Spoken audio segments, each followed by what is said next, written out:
A lot of you folks know my next comic that's coming up. I'm happy to say that she reminded me, I knew it was close. This is our 15th show that she's been a part of with Big Rich and Friends. And I'm so happy to have her here tonight. And I want you to put your hands together for the very funny lady, Miss Larissa Orton. Come on!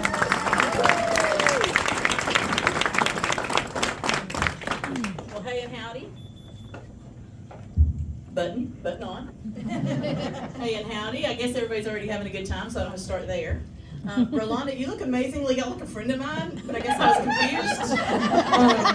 And I want you to know that when y'all came in, your husband hit on me. I don't know if that's going to be a problem when you go home. But let me just tell you something. Like, this is, okay, I'm single, all right, and this is why. Because he comes up and says, do you have a date tonight? And I'm like, no, I don't. No, you do. What a goober. Yeah, I'm a little embarrassed in my own skin right now. I don't know what's happening. My name is Larissa Lynn Orton. My monogram is LOL. My mom was the coolest person I ever met in the 1900s. So she put it on me and I couldn't take it off. So I guess here we are. By day, my superpower is I teach special education. And education in itself is weird, okay? So this year, something shifted. I've always done little guys. Like in 1994, I started working with pre-K kids. And if you don't know them, they're knee-high and they know everything. And they'll throw up at random, and they don't give you any warning, and they don't bring extra clothes, and it's gross. It's like working at a zoo for a little bit of time until you train them up. Then something shifted this year, and I got moved to an alternative school, which I thought, what the crap, man? And I was a little dreading it. And then I get over there, and they're middle and high school kids, where they don't necessarily throw up on you, but they smell a little weird, and they do some incredibly hideous things. Like, my mama would be embarrassed if I told you, and she's in heaven, so I'm not going to bring her back for this. So yeah, I got to tell you a little bit about some students that I've had the privilege of encountering. I got certified as a 42-year-old. I didn't think about going to college. I was an idiot. So I was a parapro for 12 years, and then I got certified, and my first certified class, the first day of school, I hear a little boy. He's 3. He has not yet turned 4. He's in the bathroom, and he has a little squeaky voice, and I hear him say, I'm going to whip your ass. And so, I'm quoting, I don't speak like that, I'm quoting. So, in my best teacher voice, and at that point I was younger, so I could kneel, Things have happened, I'll tell you that in a minute. So I go in there and I get down on his little level, which is about this high. And I said, baby, we don't talk to people like that at school. And he said, well, then tomorrow, full hand gesture, tomorrow, I'm going to bring a gun to school and I'm going to pop a cap in your ass. Baby, we don't talk to anybody like that at school. So, in pre-K, I don't know if y'all know, but pre-K kindergarten, they count up to the 100 days of school. So you count every day. Today is day 29. It's 2 10s and a 9, a 5 and 4 1s, and it's just obnoxious. So on day, I had to send this kid home. I sent him home every day for the first 38 days of school. Every day he would come in. He sang a song to me. I knew he had some rhythm, and not because he was black, but because he was cute. He would make up this song, and he would say, I'm gonna whip you. I'm gonna cut your guts, and he would sway. I did not sway. I was scared. I was afraid he might bring that gun to school and pop me. Because I didn't know where he came from. I don't know these people. I was new. So he would climb up on a shelf, and he would hang there, and he would sing to me through calendar. And calendar is very important. It's where you learn your numbers, your letters, and your days of the week, okay? And some of y'all don't know those today because you're retired, and I get it. But we had to be very particular of our instruction during that time, and he would sing to me, I'm going to whip your guts. So he couldn't get down if I moved the chair. So I didn't know where he was all the time, so I went up and I pulled his little chair away. And he would dangle there until we got finished with what I was doing, and then I'd go take care of that. So for 38 days I sent him home, and he would say, I want to stay in Miss Alton's room. I don't want to go home. And I was like, baby, you can't stay here. I know where you're going, but you can't stay here. So 39th day of school, he comes in and he sits on the carpet. And he does his little job. I said, you got a job to do and you're not doing it, so I'm not going to let you stay. I mean, if we were working and we had a job to do and we didn't do it, they send us home. Fingers crossed. So yeah, I sent him home, and he would just cry and cry, and a part of me cried. You know, you get to them, and they get to you, and I cried a little bit in my principal's office, and it was not good because the adult's not supposed to cry. So 39th day he came in, he sat down, and it was perfect for the rest of the year. And at the end of the year, I had a handbell choir, and he was middle C. He still swayed. And by then I could sway too. So then last year he was middle school wrestling champ. I keep up with him. You know, sometimes they stay tight with you and you follow their families mainly to know where they're moving, so if they live down the street you can go too. My neighbor's here, she gets it, right? Yeah. So yeah, he was middle school wrestling champ. And then I run into another student that I had at that time, and they said, yeah, he stabbed a kid in the neck with a pencil on the bus. We can't fix them all, folks. We'll do our best, but we cannot fix them all. So this year, I'm at the Academy. Let's call it the Academy. That's its name. Okay? I walk in, and my principal says we have to sweep the bathrooms. We go in between and check them. Why do we check them? Well, they had drugs in there. Yeah. What? They come in, we have to wand them for medals.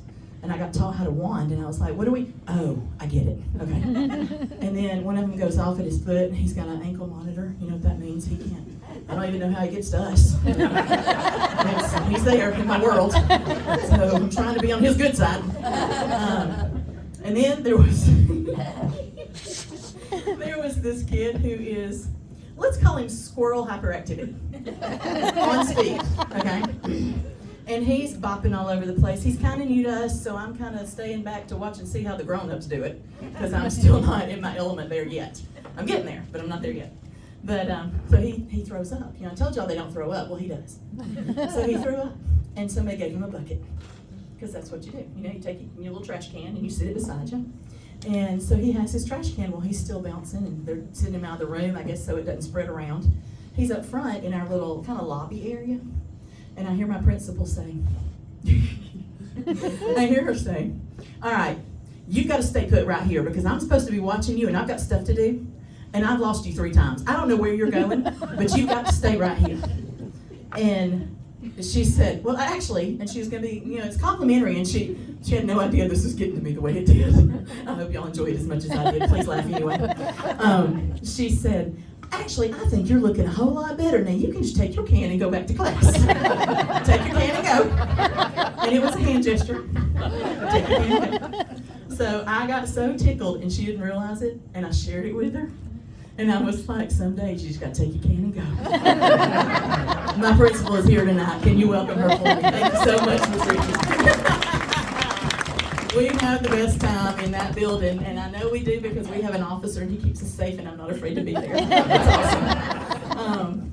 Moving on, let's talk about some pets for a minute. I had a classroom pet in my pre-K classroom. He was a bearded dragon. Note that that'll be important in a minute.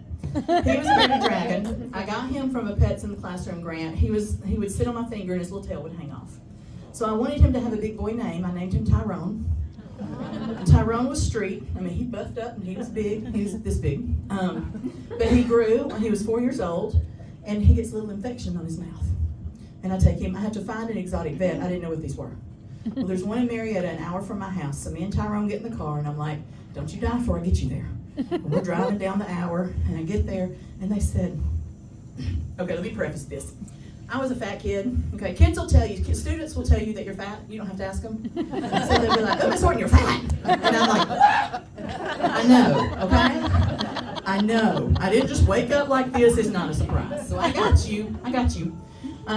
So when I was little, and I would go to the doctor, and I would be deathly sick. My parents didn't just take you for a cold. You had to be like half dead and dragging across the floor. And I would go, and the first thing this guy would tell my mom was, well, I'm worried about her weight. I was 6. And yes, we knew. But fat don't cause strep throat, people. There you are. You can't make me believe it. So fast forward till my 50 or something, and I have this lizard, and I take him to the vet. Something's wrong with his little mouth. And instead of telling me about his mouth, they said, well, we're worried about her weight. Her? Wait, what? Yeah, PetSmart don't know their genders. Don't start there. Don't start there. So yeah, it was a girl. So I got her during COVID, so her name's Rona. And we had to do something, right? I mean, ain't any confusion there. So Rona has an infection, and I have to give her little shots in between her scales and her stuff. And the first thing they said was, see these little round patches, these little round pouches on her sides? They're not supposed to be there. So I said, she lives with me, it's hereditary. I have 2 dogs, Delilah Jane and Roxy Louise. Why did I double name my dogs? Because I didn't have children. So I want to 3-name somebody. And Delilah is a lab mix, and she's fantastic, and she's not very smart, but we're able, so it's okay, it's working. Roxy is her half-sister. I had finch-jumping rapists. So I had a boxer mix and a lab mix, and they're so weird. They're so weird. Like, they depend on each other. I had them spayed at the same time, and the vet came and said, would you come in here for a minute? You know, you never want that, because either your price is going to go up or something's dead. So he said, would you come in here? Delilah was coming out. They were bringing her to me, and she laid down at Roxy's kennel and would not move. She wasn't coming out without her. I know, oh, that's precious. No, it's not. That's stupid. So Roxy likes to open Amazon packages. Just Amazon. I can get stuff from Walmart, Temu, whatever, just Amazon. And she will open them and take out what's in it and hide it for me around the yard. I get an Easter egg hunt every time I get a package. It's beautiful. One morning I left for school and there were shoes in the driveway. And I thought, Lord, she's trying on my clothes. I can see her. And now I've got cameras, so I really will know. I'll tell y'all next time. But it's crazy, man.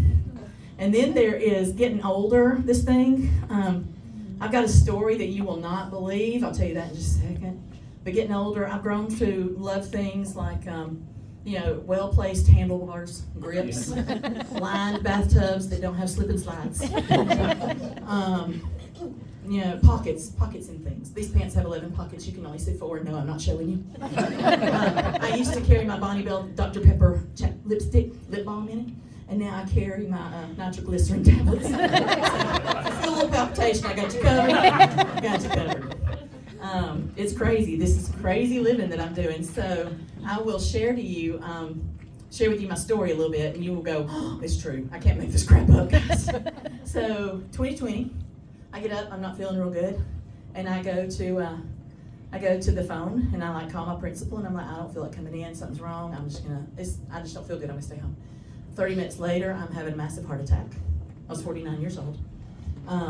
So I call 911 and they come. I say, I need a bus. I don't feel like driving. So they take me, and my doctor comes in the room and says, I don't know how you're still here. He said, you have so many clots in your heart. I've never seen that many in my whole career. And I could hear them. I was awake. I had no heartbeat for 7 minutes, and I was awake. And I could hear them blowing up the clots and sucking them out. We were in there for 5 hours. I don't know what they were doing the whole time, but I was looking at Jesus for a minute or two. I had a friend who died of cancer, and she stood with me in that cath lab, and I saw a little gate to heaven.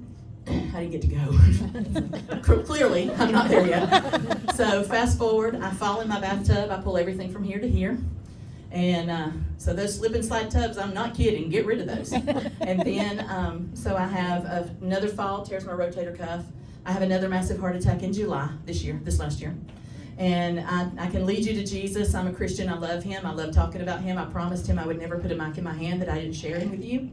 But I cannot figure out how to get him to let me in. I feel like I'm in a catch and release program. Every couple of years, he reels me up, takes some pictures, sends me back. So that's how I get to be here with you goobers. My name is Larissa. I've had a great time.